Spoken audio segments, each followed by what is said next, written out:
Fırlan bir tane. Bak.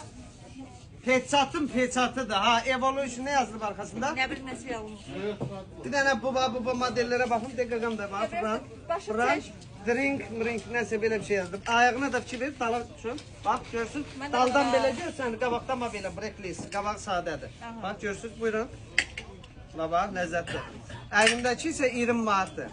Bir dəqiqə, da. Çoxluq doğrudan da çoxluq. Hə. Ekspresə gəlin, özüm də geyindirəcəm. Buyurun gəlin. Xidmətinizdə duraq. Valla bu boyda millət, bu Azərbaycan demək olar ki, 70-80% gəlib gedib də bura, yəni kişi xeylaqlarla deyirəm. İndi o qalan ki, gəlməyənlər var, nə bilim, vaxt tap gələminiz. Təhər edin, durun gəlin. 9 manata koftalarımızdır, 10 manata, 15 manata koftalarımızdır. Loropiana rəng 22 manata var, 35 manata var. 9 mantıqların hamısı bugün 9'a var, sonra 12 manata kətan köyləklərimiz var.